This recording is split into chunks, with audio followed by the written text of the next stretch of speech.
अस्सलाम वालेकुम स्टूडेंट्स। आज हमारा लेक्चर है प्रिंसिपल ऑफ मेटल डिटेक्टर्स।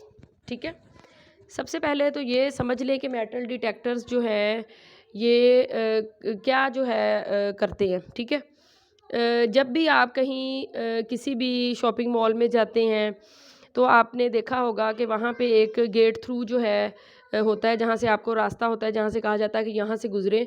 और या कहीं बैंक वगैरह में जाएँ तो वहाँ पे एक गार्ड जो है उसके पास एक मेटल का ब्लैक सा जो है वो डिवाइस, ब्लैक सी डिवाइस पकड़ी हुई होती है। जब वो आप उसके पास से गुज़रते हैं तो वो आपको थोड़ा-सा यूँ लगा के जो है वो चेक करता है। उसका मकसद ये होता है कि अगर आपके पास कोई मेटल से रिलेटेड चीज़ है, मतलब कोई वेपन्स वगैरह या कोई भी इस तरह की चीज़, तो वो आवाज़ जो है वो वहाँ पे आ जाती है, जिससे पता चल जाता है। इसीलिए ये इसी तरह की शॉपिंग मॉल्स में और इस तरह की मतलब डिवाइसेज़ को जो है वो यूज़ किया जाता है, ताकि कहीं कोई किसी के पास कोई वेपन है तो उसकी मौजूदगी का जो है वो पता चल जाए। ठीक है, इट मीन्स कि इसको ज़्यादातर सिक्योरिटी पर्पस के लिए यूज़ किया जाता है। ठीक है, और दूसरा कि इसको माइंस की जो मतलब अंडरग्राउंड माइंस होती हैं उनको ज़ेर ज़मीन उनकी मौजूदगी का पता चलाने के लिए भी इनको इस्तेमाल किया जाता है। ठीक है, तो ये हो गया कि इसका क्या मतलब यूज़ हो सकता है। अब इसका प्रिंसिपल की हम बात करते हैं कि ये किस प्रिंसिपल पे वर्क करता है।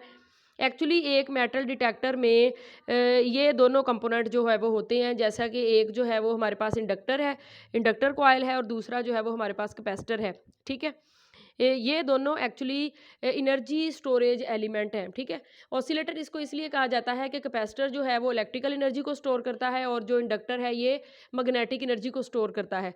जब आप एक दफ़ा कैपेसिटर को जो है वो चार्ज कर देते हैं, फॉर एग्जांपल ये अपर प्लेट जो है वो पॉजिटिव चार्ज हो गई, लोअर प्लेट जो है वो नेगेटिव चार्ज हो गई, तो उसके बाद कैपेसिटर जो है वो, आप ये सोचें कि इस डायरेक्शन में जो है वो करंट फ्लो करेगा।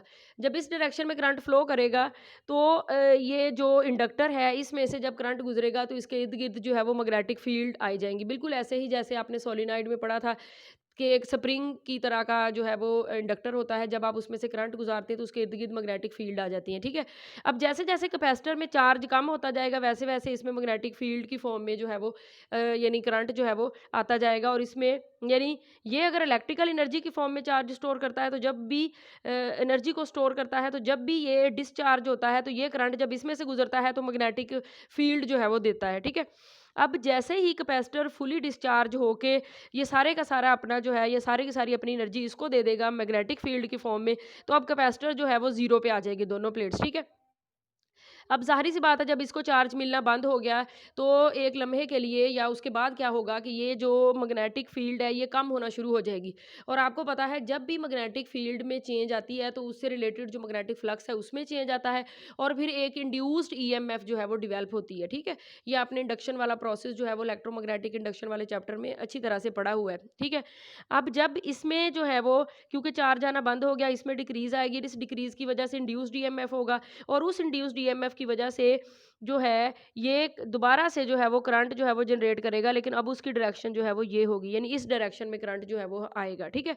तो अब कैपेसिटर जो है वो फिर चार्ज होना शुरू हो गया, यानी जैसे जैसे इसकी मैग्नेटिक फील्ड जो है उसमें कमी आती जाएगी, वैसे वैसे अब कैपेसिटर अगेन चार्ज हो जाएगा। ठीक है? कैपेसिटर की वो प्लेट जो पहले पॉजिटिवली चार्ज थी वो नेगेटिवली चार्ज हो जाएगी, और वो प्लेट जो नेगेटिवली चार्ज थी वो पॉजिटिवली चार्ज हो जाएगी। ठीक है? यानी ये अपनी एनर्जी मैग्नेटिक की फॉर्म में अब यूटिलाइज करेगा और कैपेसिटर को दे देगा। अगेन कैपेसिटर फिर चार्ज होगा।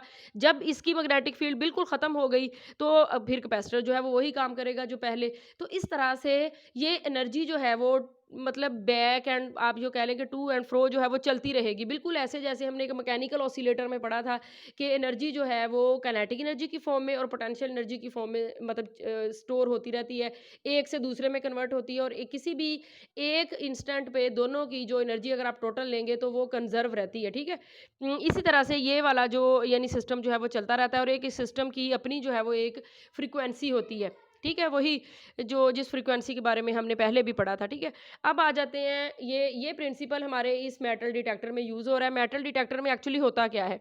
ये देखें, ये एक ऑसिलेटरी सर्किट है। ये देखें, आपको नज़र आ रहा होगा कि इसमें एक कैपेसिटर लगा हुआ है, एक इंडक्टर लगा हुआ है, और साथ जो है वो एडिशनल सर्किट है जो कि इसको ऑन करने के लिए या इसको जो है वो ऑपरेट करने के लिए ज़रूरी होता है। उसके बाद दूसरा जो है वो ऑसिलेटरी सर्किट है, उसमें भी एक कॉइल यानी इंडक्टर लगा हुआ है और एक कैपेसिटर लगा हुआ है, और इसके साथ भी एडिशनल जो है वो ऑसिलेटर सर्किट है। ठीक है? अब जब आप इसको ऑन करते हैं तो ये देखें कि यहाँ पे कैपेसिटर जो है वो वही प्रोसेस जो मैंने पहले आपको बताया कि कैपेसिटर चार्ज होगा, फिर जो है वो इसको देगा, फिर ये जो है वो इसको देगा। इस तरह से ये एक फ्रीक्वेंसी पे ऑसिलेट करना शुरू कर देगा और उस फ्रीक्वेंसी को जो है वो हम यानी कहेंगे FOA, ठीक है, यानी वो रेजोनेंट फ्रीक्वेंसी जिस पे ये वर्क करना स्टार्ट कर देगा। उसी तरह से ये भी जब ऑन होगा, कैपेसिटर चार्ज होगा, अगेन ये उसको देगा, इंडक्टर को देगा, इंडक्टर जो है वो फिर कैपेसिटर को देगा, यानी वही प्रिंसिपल जो पहले था। तो ये भी एक रेजोनेंट फ्रीक्वेंसी पे काम करना शुरू कर देगा और फिर वो फ्रीक्वेंसी है होगी FOB। ये दोनों सर्किट जो है वो सिमिलर है, यानी सेम बिल्कुल इनका सारा मतलब LC यहाँ पे भी सब कुछ सेम है। तो लाजमी बात है इनकी जो रेजोनेंस फ्रीक्वेंसी होगी, क्योंकि आपको पता है रेजोनेंट फ्रीक्वेंसी का फार्मूला क्या था, FR is equal to 1/2 pi LC under root, यही था ना। तो उसमें ये L और C पे डिपेंड करता है। अगर L और C सेम है तो इट मीन्स के रेजोनेंस फ्रीक्वेंसी जो है वो दोनों की सेम है। अब आगे हमने एक और सर्किट लगाया है जो क्या करेगा, बीट फ्रीक्वेंसी एम्पलीट्यूड, यानी सॉरी बीट फ्रीक्वेंसी एम्पलीफायर, यहाँ पे आना था, एम्पलीट्यूड लिख दिया मैंने, ठीक है, amplifier. Beat frequency first year में आपने पढ़ा था कि जब दो एलिमेंट या दो सोर्सेज जिनकी जो फ्रीक्वेंसी है वो स्लाइटली डिफरेंट हो जाती है तो वो एक बीट प्रोड्यूस करती है, वो साउंड मतलब आवाज़ आती है, ठीक है, बीट प्रोड्यूस करती है जब दोनों की फ्रीक्वेंसी थोड़ी डिफरेंट हो जाती है तब। लेकिन इस केस में अभी दोनों की फ्रीक्वेंसी जो है वो दोनों की फ्रीक्वेंसी सेम है, तो कोई बीट जो है वो प्रोड्यूस नहीं होगी, यानी कोई आवाज़ नहीं आएगी और स्पीकर में जो दोनों फ्रीक्वेंसीज का डिफरेंट होगा वो हमें कोई आवाज़ जो है वो सुनाई नहीं देगा, ठीक है, ये हो गया। उसके बाद अब जब कोई मेटल वाली चीज़ इनके करीब आती है तो मतलब क्या होता है ये हमने देखना है। तो इस वाली कॉइल को, जो कॉइल A है या कॉइल B, जिसको भी हम एक को जो है वो सर्च कॉइल का नाम दे देते हैं, यानी वे ये वो कॉइल होती है जो करीब कोई अगर मेटल चीज़ आती है, कोई भी अगर मेटल चीज़ इसके करीब आती है तो ये जो है वो उसको रिस्पॉन्स मतलब करती है, ठीक है, इसलिए इसको सर्च कॉइल का नाम दे देते हैं। अब हम ये देखते हैं कि एक मेटल वाली इधर जो है कोई भी मेटल का आप ये कह लें कि ऑब्जेक्ट था मेटल का, जैसे कोई वेपन है या कोई भी और चीज़ है, वो इसके यहाँ पे करीब आता है। देखिए मेटल जो है वो जब इंडक्टर के करीब आएगा तो ज़ाहिर सी बात है उसकी ऑसिलेशंस पे फ़र्क पड़ेगा और उसकी वजह से इसकी जो सेल्फ इंडक्टेंस L होगी वो डिक्रीज़ हो जाएगी, ठीक है। ये आपको पता है कि जब भी एक मतलब हमारे पास कॉइल है जिसको आप प्राइमरी कॉइल कहते थे, दूसरी सेकेंडरी कॉइल जब उसके करीब लेके आते हैं तो इंड्यूस्ड ईएमएफ जो है वो पैदा होती है और वो जो मतलब सोर्स की ईएमएफ होती है उसके ऑपोजिट होती है, तो जाहिर सी बात है ये सारा कुछ यहाँ भी होगा। तो उसकी वजह से जो है वो हम कह सकते हैं कि ये जो इस कॉइल की जो सेल्फ इंडक्टेंस होगी वो कम हो जाएगी, ठीक है। और उसके कम होने की वजह से इस पूरे सर्किट की जो रेजोनेंस फ्रीक्वेंसी थी वो ज़्यादा हो जाएगी, क्योंकि जो ये जो यानी XL है ये डायरेक्टली प्रोपोर्शनल है ओमेगा L के, यानी फ्रीक्वेंसी के, ठीक है। ये आपने फार्मूला पहले जब मैंने सीरीज सर्किट पढ़ाया था तो उसमें आपने पढ़ा था। यहाँ पे फार्मूला मैं लिख देती हूँ, XL जो है ये बराबर होता है ओमेगा L के। अगर जो है वो L में फ़र्क पड़ता है तो जो यानी कि ये इसमें फ़र्क पड़ेगा, क्योंकि फ्रीक्वेंसी और ये जो दूसरी आप कह ले सकते हैं ये एक दूसरे के जो है वो डायरेक्टली प्रोपोर्शनल है और एक मतलब इन्वर्सली प्रोपोर्शनल है कैपेसिटर में, ठीक है। तो इस पे फ़र्क पड़ेगा, इस पे फ़र्क पड़ने की वजह से जो रेजोनेंस फ्रीक्वेंसी है उस पे फ़र्क पड़ेगा और रेजोनेंस फ्रीक्वेंसी पे जब फ़र्क पड़ेगा तो अब दोनों जो कॉइल थी ये ऑसिलेट सर्किट A और ऑसिलेटरी सर्किट B, इन दोनों की वजह से आप ये कह सकते हैं कि इन दोनों का जो फ़र्क है वो अब ज़ीरो नहीं होगा, बल्कि अब उनका इन दोनों में फ़र्क आ गया, यानी इसकी फ्रीक्वेंसी जो है वो कुछ और हो गई है, उसकी फ्रीक्वेंसी तो वही थी, उसमें तो कोई चेंज नहीं आया, लेकिन इसकी ऑसिलेशन में प्रॉब्लम आने की वजह से ये जो मेटल का जो भी मटेरियल इसने फेस किया है उसकी वजह से इसकी रेजोनेंस फ्रीक्वेंसी में फ़र्क आएगा और रेजोनेंस फ्रीक्वेंसी में फ़र्क आने की वजह से इन दोनों का जो अब फ़र्क होगा वो हमें बीट फ्रीक्वेंसी जो है वो अब अकर होगी और वो फ्रीक्वेंसी जो है हमें क्या करेगी कि एक बीट जनरेट करेगी जो कि साउंड की फॉर्म में यहाँ स्पीकर में जाएगा